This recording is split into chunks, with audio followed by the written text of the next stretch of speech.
Eh bien, bonjour à tous, bienvenue sur la mécanique de la vie, l'équation dont vous êtes l'inconnu. Alors, il y a un petit peu de nouveau, les amis, sur les supports sur lesquels vous pouvez nous retrouver en ce moment. Aujourd'hui, déjà, j'ai oublié de le saluer, je suis avec l'ami Jeff, qui est un nouveau copain de la mécanique de la vie. Merci à lui parce qu'en ce moment, il fait beaucoup de travail au-delà de cette interview, donc je le remercie, c'est la moindre des choses. Donc, Jeff, comment vas-tu? Eh bien, ça va très bien et toi? Merci, je vais très bien et merci d'être venu surtout pour poser 7 ou quelques questions, c'est pas encore, de toute façon il m'a pas dit. Simplement les amis, parenthèse, la mécanique de la vie est maintenant aussi en podcast sur de nouveaux supports. Alors il était sur Spotify, maintenant vous l'avez sur Google Podcast, vous l'avez sur Amazon Music, sur Audible et sur 2-3 que je connais même pas le nom, alors je les ai pas enregistrés. Et on va essayer de vous le mettre sur Apple Music, mais pour l'instant Apple veut pas de nous, mais ça saurait tarder quand on aura régularisé tout ça. Voilà. Et toujours pareil sur YouTube, c'est là où vraiment ça se passe pour de vrai. Et nouvellement sur TikTok où on lance une espèce de demi-concept. Alors on essaye de ne pas trop faire racoleur, où on se permet de faire un peu le côté PMU de la mécanique de la vie, c'est-à-dire traiter des sujets un petit peu câlin tout le monde, voilà, sans excès, mais pour s'amuser un peu et sortir de nos habitudes. Voilà. Donc on va démarrer, je ne veux pas faire une introduction trop longue, on va démarrer avec Jeff et la première question. Moi, justement, j'ai une question qui est toute récente dans ma vie. C'est, tu vois, j'ai eu à faire des entretiens d'embauche, j'ai eu à me rencontrer un peu, tu vois, et je me suis rendu compte que j'avais ce besoin de reconnaissance, tu vois, au travers des yeux des autres, tu vois. Et j'aurais aimé savoir, toi, quel est ton avis sur ce besoin-là? Comment tu pourrais l'analyser? Parce que j'ai l'impression qu'en fait, on est énormément là-dedans en tant que jeune. Eh bien, effectivement, dans la jeunesse, déjà ce marqueur-là, on l'a plus ou moins tous. Parce que le truc, c'est que dans la nature, le miroir, c'est l'autre. Il faut jamais l'oublier. Ça veut dire que lui-même va douter lui-même de sa propre identité. C'est pas de son identité qui va douter dans l'absolu, c'est de ses capacités plus. Et donc, il va avoir besoin de trouver une résonance, un écho dans les yeux de l'autre pour être validé dans ce qu'il croit être capable lui-même. Voilà. Et donc, il y a une espèce de rapport qui s'installe avec le monde extérieur dont on attend finalement la validation de ce que nous sommes. Et donc, on va s'exposer à ça. Évidemment, en fonction des individus, c'est variable. Voilà. Toi, peut-être que ton degré à toi est à un certain seuil. Pour d'autres, c'est plus dilué, etc. Voilà. Mais ce besoin de reconnaissance, après, il va trouver son origine ailleurs aussi. On va le trouver beaucoup dans le manque de confiance, dans la peur du rejeté, dans la peur de l'abandonner. C'est une recherche d'amour, l'humain, en fait. Pratiquement... Il faudrait que j'y réfléchisse, mais pratiquement tout problème humain trouve son origine dans un problème d'amour. Ça paraît extrêmement cliché, mais c'est ce que j'ai constaté. C'est-à-dire que l'intitulé d'origine de l'homme, son problème, c'est l'amour. Parce que si tu es rempli de cet amour pour toi-même, tu n'as pas besoin de la validation du monde extérieur parce qu'en fait, tu en as suffisamment à te donner. Voilà. Et donc, ce que pensent les autres de toi ne vient pas faire douter tes propres capacités parce que tu t'es déjà inondé de ce qu'eux avaient à t'apporter précédemment. Voilà. Et donc, ça change tout. Par contre, là où c'est intéressant du point de vue de la mécanique de la vie, ce que nous dit Jeff, c'est que dans son cas, il peut attirer quoi comme situation si on y réfléchit pour pouvoir l'entraîner. Dieu va faire quoi pour Jeff pour l'entraîner? Par exemple, il peut le mettre face à quand il va avoir un entretien d'embauche, face à des gens où lui va par exemple essayer de surperformer, lui va essayer de préparer ses entretiens, il va être extrêmement dynamique si la peur ne l'emporte pas sur son envie, évidemment, parce que sinon, qu'est-ce qui va se passer? Par la peur, il va être stoppé, il va être freiné, il va être inhibé, je crois qu'on dit. Et sinon, qu'est-ce qui va se passer si lui est en pleine possession de ses moyens? Il va exceller pour chercher cette reconnaissance, il va se heurter à un public qui va se sentir presque acculé, ils sont presque dans le trop, ils reçoivent une abondance de dynamisme, ils se demandent presque s'il y a anguille sous roche, mais pourquoi il va rencontrer ces profils-là? Simplement parce qu'eux ne doivent pas lui donner la reconnaissance que lui vient chercher, parce qu'il va être dans la contradiction vis-à-vis de sa problématique, lui, qui est la recherche de la reconnaissance. Donc eux, leur objectif, c'est de ne pas la donner, pour que Jeff se retrouve, par exemple, ou quelqu'un se retrouve face à lui-même, et donc face à sa problématique, face à lui-même et Dieu, si je puis dire. Voilà. Donc ça, c'est le genre de profil. Sinon, l'autre cas qui peut arriver, c'est que l'individu risque de chercher à exceller. Je pars toujours du principe qu'il n'est pas stoppé par la peur. Il va exceller. il va lui être donné le poste ou l'entreprise qui va très bien fonctionner. Et au bout d'un moment, en fait, comme il avait un besoin, un manque, donc un besoin de reconnaissance, un manque d'amour, un manque d'estime de soi ou un manque de confiance, ben, il aura créé son entreprise dans une fréquence négative, puisque tout ça, ce sont des besoins, des manques. Et donc, qu'est-ce qui va se passer? C'est qu'à un moment donné, tout va s'écrouler pour qu'il soit comme renvoyé à lui-même, comme un peu humilié presque, en tout cas, lui va se sentir pour redouter de lui-même, parce qu'en fait, il a essayé de chercher à l'extérieur par l'entrepreneuriat par exemple ou la validation des autres, ce qu'il devait trouver à l'intérieur de lui-même. L'extérieur ne servait que cette interaction et rien de plus. Voilà. Et évidemment, dans le dernier cas, il y a aussi ceux qui vont s'écrouler parce qu'en fait, on est trop pris par l'enjeu, on ne va pas être en pleine possession de nos moyens parce que la peur va nous faire surmentaliser, va nous faire stresser, va nous faire angoisser et donc on ne va pas être en pleine possession de nos moyens. Pourquoi? Parce qu'en fait, on a trop peur de ce que l'autre va penser de nous et donc en fait, ça vient complètement erroner l'échange qu'on a parce que nos idées deviennent floues. À ce moment-là, tout est flou, on n'est plus en pleine possession de nos moyens et donc, mais c'est encore une fois, ça trouve son origine dans la peur et le besoin de reconnaissance. Voilà. Donc le conseil évidemment, c'est d'essayer de relativiser l'importance que vous donnez à ça. Ne donnez pas l'asana à d'autres individus, c'est très important. Ce ne sont que des hommes dont le comportement est dicté, je vous le rappelle, par Dieu pour vous éprouver, pour vous mettre face à ce que vous avez à corriger et ce que vous avez à expérimenter. Une fois que vous aurez affronté ça, au fur et à mesure, vous n'attirerez plus ces situations parce qu'elles n'auront plus d'intérêt et vous passerez à quelque chose de nouveau. Voilà. Est-ce que c'est assez complet? Alors, tout à fait. Ce qui est très clair et ce qui est intéressant dans ce que tu dis, c'est que en fait, c'est très concret. C'est là où on voit que, tu vois, Dieu, il a une application dans la vie réelle, tu vois, par le fait de l'influence envers les gens, envers nous-mêmes, envers notre réaction. En fait, c'est presque le test de la vie. Complètement. On le dit, on le redit dans la mécanique de la vie. C'est un terrain de jeu, c'est un terrain d'évolution. Tout sur Terre doit évoluer, sinon il meurt. Simplement, il faut essayer de réintellectualiser, de comprendre que l'univers est beaucoup trop intelligent pour être hasardeux. Et donc, il faut que tous ensemble, on essaye de repenser absolument tous ces modèles, toutes ces interréactions et comprendre leur intérêt. Il faut arrêter de penser que l'univers est hasardeux. Regardez le système planétaire, regardez la multitude d'univers qu'il y a, le nombre de systèmes solaires. Vous changez le moindre truc, tout s'écroule et c'est pas le cas. Donc tout est trop précis pour être hasardeux.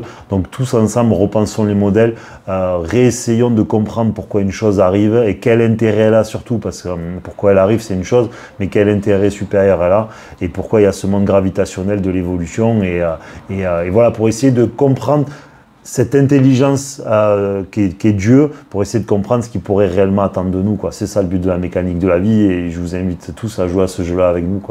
Et pour ajouter une petite question à celle que j'ai posée, qu'est-ce que tu penses qu'il faudrait faire pour tous ceux qui souffrent justement de ce manque, ce besoin en compassion, en amour, tu vois?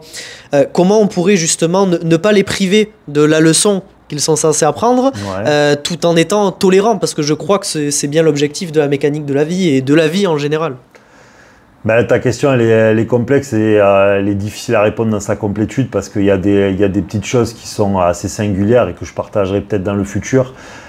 Déjà, dans un premier temps, c'est de comprendre le monde qui l'entoure et cet aspect systémique des choses. C'est-à-dire qu'en fait, les choses, on les attire dans cette fréquence-là d'évolution. Le problème, c'est que déjà, je somme à tout le monde d'essayer de réintellectualiser l'origine créatrice et Dieu. C'est très important parce qu'en fait, là, je vous renvoie pour les catholiques ou même ceux qui, vous n'êtes pas catholiques, mais vous pouvez par exemple regarder que ce que racontait Jésus était quand même de haut niveau. Vous allez sur la parabole du semeur. C'est-à-dire que si vous plantez une graine, c'est-à-dire si vous plantez une idée dans quelque chose qui n'est pas fertile, dans une terre qui n'a pas été travaillée, dans une terre qui n'a pas la profondeur nécessaire, qui n'a pas les nutriments nécessaires, et bien en fait cette plante ou cette graine ne va pas pouvoir grandir suffisamment. Ça veut dire qu'elle va être faible. Et ce qui se passe avec l'humain, c'est la même chose. C'est-à-dire que si nous ne travaillons pas notre intellect, notre spiritualité, notre science, parce qu'en fait, Dieu peut aller se rencontrer par la science, à mon avis, en tout cas, très rationnellement, même si même si ce n'est pas absolu, mais vous pouvez avoir des probabilités qui vous tendent à dire que l'intelligence qui nous entoure est trop grande. La théorie de l'évolution, elle est très bien, mais comprenez que le simple fait d'ordonner à un atome, à une particule, à une onde, de bouger ou d'aller vers quelque part est déjà un ordre qui a été donné. Et donc c'est un ordre intelligent qui a été mis là. C'est une énergie permanente, si vous voulez. Donc, quand bien même on prend toutes les théories, il n'en demeure pas moins qu'à l'origine, il y a un ordre de permanence qui a été donné à la matière, à l'onde, à la particule, de fonctionner. Et donc, à partir de là, on est obligé de se dire qu'il n'est pas impossible qu'il y ait une origine créatrice. Et donc, j'invite chacun, et même les plus athées, à reconsidérer ça, pas en se disant que Dieu existe, mais au même titre d'avoir l'humilité de se dire ouais, mais peut-être qu'en fait c'est pas impossible le truc, donc pourquoi je vivrais pas 1 an, 2 ans, 3 ans, 5 ans de ma vie en m'imposant le fait qu'il est, comme j'ai vécu en me disant il n'existe pas, je vais vivre maintenant quelques années en me disant il existe, hein, ou ça existe, et ensuite je verrai quelle a été la lecture finalement qui a été la plus probable. Voilà, c'est ça que j'invite chacun de faire, parce qu'en fait ça change absolument tout. Voilà. Et donc déjà dans un premier temps, je dirais aux gens d'essayer, pour approfondir leur foi, de rencontrer la foi par la rationalité, parce que la croyance, le conditionnement, la culture, c'est une chose, mais en fait si on ne comprend pas pourquoi les choses arrivent, eh ben en fait c'est comme quand on étudie que dans les livres. Quand on étudie que dans les livres, on finit par être incomplet. On finit par en fait ne pas être dans le réel, parce que le réel a d'autres profondeurs. Vous pouvez faire ce que vous voulez, si la charpente, vous ne l'étudiez que à travers les livres, vous aurez des mouvements qui seront moins précis. Vous pouvez mettre ça dans tous les mondes de l'artisanat. Donc il faut comprendre que la rencontre de la vie, c'est la même chose. Il faut arriver à faire tous ces... il faut arriver à être acteur finalement du déclencheur de la foi, et pour en fait nous devenir un terreau fertile pour recevoir une foi un peu plus grande, parce qu'en fait on va la faire germer, parce qu'on va se dire ok, c'est trop logique en fait. Donc mon doute, je l'aurai toujours, je suis un homme, dans l'absolu pourrais-je toujours savoir que Dieu est là, ce n'est pas possible. Si on avait une foi absolue, on pourrait faire bouger les planètes, c'est pas le cas. Donc ça veut dire qu'on est toujours en retrait par rapport à ça, mais par contre on peut essayer de grappiller des degrés, et donc il faut créer une vie où en fait on intègre Dieu partout, c'est-à-dire j'ai ça, c'est parce qu'il y a un intérêt, je vais donner du temps à la science pour essayer de comprendre quelle est l'expression de cette mécanique divine. Voilà, donc il y a une volonté, mais moi je ne la fais pas forcément rentrer dans le monde religieux. Je dirais qu'en fait il ne faut pas hésiter aujourd'hui avec tous les outils qu'on a à la mettre aussi à travers la science, quoi. Je trouve que la science, alors qu'elle n'est pas faite pour des intérêts politiques, et vient extrêmement valider tout ça et permet justement d'acquérir plus de profondeur peut-être dans notre foi, parce que on travaille le sol. Voilà. Nous sommes un sol qui doit être travaillé pour que la foi puisse venir s'intégrer, devenir plus dense, plus forte. Et si la foi est plus dense et plus forte, et c'est là tout l'intérêt de ces 5 minutes qui ont peut-être été longues pour toi, et ben c'est de pouvoir recevoir. Et si vous pouvez recevoir quelque part plus de positif, c'est-à-dire de lumière de Dieu, d'accord, métaphoriquement, même si c'est à vous-même que vous autorisez à la recevoir ou à la faire émaner, parce que dans l'absolu, pour moi, elle ne vient pas de l'extérieur, elle vient de votre intérieur. Simplement, notre intérieur, c'est comme dans l'atome, hein, il y a du positif, il y a du négatif, et votre Dieu intérieur, c'est-à-dire celui que Dieu a mis à l'intérieur de vous, et de moi bien sûr, est couvert par cette fréquence négative qui a par-dessus, et donc empêche d'émaner la pleine puissance de votre positif intérieur. Et donc le but, c'est de cultiver et de chasser de plus en plus ce négatif intérieur pour qu'émane ce positif-là. Et donc après, quand vous l'aurez à l'intérieur, est-ce que vous croyez vraiment que vous allez stresser quand vous allez à un entretien d'embauche, si à l'intérieur de vous, vous dites « Seigneur, je sais que je suis là pour évoluer, qu'est-ce que tu vas me mettre comme feinte pour voir comment je vais me comporter ?» Voilà. Est-ce que vous croyez vraiment que vous allez trembler? Est-ce que tu crois que tu vas trembler si demain tu arrives à intégrer ça de plus en plus? On s'en fout s'il te faut 10 ans. Moi, je suis pas en train de dire que je suis parfait là-dessus, loin de là. Simplement, je prends des degrés chaque jour, chaque minute.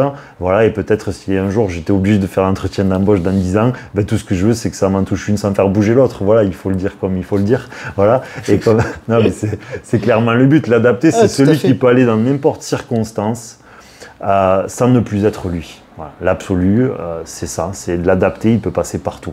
Et donc passer partout, ça veut dire que quel que soit l'individu qu'on a face à nous, on arrive à faire face en étant libre du comportement que l'on va adopter. Ce n'est pas ma peur, mon besoin, mon manque qui va diriger comment je vais me comporter avec cet employeur, cet homme, cette femme, cette maladie ou ce que vous voulez. Voilà. La foi sert à ça, à en fait être en pleine possession de ses moyens parce que vous êtes protégé par la lumière quelque part, même si on heurtera certains en disant ça. Non, mais tout à fait. Moi, ce que je trouve très intéressant, tu vois, dans cette approche de la mécanique de la vie, même quotidiennement, tu vois, c'est ce côté d'observation, tu vois, par la créativité, par vraiment le regard. Tu portes un regard sur les choses et ça, en fait, par une analyse très simple, très rationnelle, très logique, tu peux arriver justement à comprendre les mécanismes de la vie, quoi. C'est ça. C'est le but et vraiment, j'insiste là-dessus, le but c'est, à moyen terme un jour, souhaitons-le, c'est que justement on soit plein de mécaniciens parce que en fait c'est l'imaginaire, il faut avoir un imaginaire débordant, voilà, de se dire à quoi ça sert et pourquoi si et pourquoi ça. Alors évidemment il faut se libérer un peu émotionnellement parce que des fois c'est pas marrant, hein. Honnêtement moi à l'époque ça a été compliqué parce qu'il y a des fois il y a des gens qui ont des trucs, voilà, c'est vraiment, on est dans la tragédie humaine, donc il faut arriver à se l'autoriser parce qu'en fait il faut comprendre que s'il existe une origine créatrice, la mort n'existe pas, voilà, l'absolu est plutôt pour l'après, donc il faut se sortir de ça pour pouvoir s'autoriser à cogiter, à réfléchir à l'intérêt que porte un événement ou pourrait porter un événement sur un individu, justement dans cette thématique qu'on est sur Terre pour évoluer notamment, voilà. Jeff, tu connais la mécanique de la vie depuis quand? Je t'ai même pas posé la question. Alors, que je te connais. moi là pour le passif, maintenant ça va faire à peu près 2 mois que j'essaye de plus ou moins pratiquer par des échanges, que ce soit avec toi ou avec d'autres, hein. Okay. Parce que tu vois, avant je lisais beaucoup, tu l'as dit tout à l'heure, quand on lit beaucoup, mais tu vois, je n'appliquais pas la mécanique de la vie directement et c'était un peu laisser pourrir le fruit. Tu vois, ouais. Et donc finalement en retravaillant un petit peu mon analyse, eh ben, je me suis rendu compte, tu vois, de changements véritables. Et c'est ça que je trouve intéressant au travers de mécanique de la vie, c'est que il n'y a pas de restriction. C'est une totale liberté, une analyse rationnelle et une ouverture totale. Donc, c'est ce qu'on essaye, les amis. Ça, c'est vraiment très très important. Un humain ne doit jamais se hiérarchiser par rapport à un autre humain. Faites attention de jamais vous transformer en faux prophète ou que les autres vous y amènent. C'est extrêmement fondamental. Le but de nous tous, c'est d'interréagir pour que chacun d'entre nous se rapproche un peu plus de ce qu'il a à faire sur Terre et de Dieu. Et l'humain ne doit pas être un intermédiaire entre un individu et l'origine créatrice, c'est vraiment fondamental. C'est juste qu'on discute tous ensemble par souci de fraternité et d'évolution pour essayer de comprendre et se mutualiser dans cette dynamique. Voilà, et c'est vraiment tout ce qui compte. Bon, en tout cas, merci à Jeff. Moi, je le remercie pour de vrai. Donc là, tout ce qu'on dit n'était pas prévu. On n'a pas prévu de faire cette vidéo. On était sur un tout autre travail, donc merci à lui. Voilà, du travail qu'il effectue en ce moment. Je vous le redis, les amis, Mécanique de la vie, donc en podcast sur Spotify, sur YouTube, maintenant sur Google Podcast, Amazon Music, Audible, toujours sur mécaniquedelavie.com et nouvellement sur TikTok avec un côté fourre-tout pour rigoler un peu plus. On se fait plaisir. Voilà, à ton initiative d'ailleurs, à ton initiative totale, et à voir si ce contenu-là sera de temps en temps, ces vidéos-là, qui sont des shorts, des petites vidéos, sera republié sur Instagram. On n'a pas encore décidé. Voilà. Merci à tous les amis. On fera un live très prochainement. Ça fait quelques temps qu'on l'a pas fait. Pensez à liker, pensez à commenter parce que ces sujets, je le dis tout le temps, touchent peu de monde et donc c'est difficile de sortir de la sphère classique. Voilà. Et à très bientôt sur la mécanique de la vie, les amis. Et merci à Jeff.